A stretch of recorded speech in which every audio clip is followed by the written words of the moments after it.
ضمن عرض سلام و خسته نباشید خدمت دوستان. خب اومدیم خدمت دوست عزیزمون آقای ازوجی تو کارگاهشون اومدیم.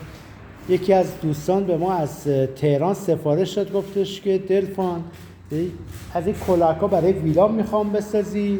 گفتم من ندارم، ولی دوست عزیزمون آقای ازوجی این کار است و براشون سفارش گرفتیم و من 3 روز قبل بهشون سفارش دادم و دستش درد نکنه، تو مدت کوتاه برای ما اینا رو آماده کرد و دستشون درد نکنه. علی آقا نظرتون چیه نسبت به این دوست ما؟ هزینه‌شو خوب پرداخت کرد؟ عالی، دستتون در نکنه. خواهش میکنم، مرسی. شما راضی ازشون، از عمل کردش؟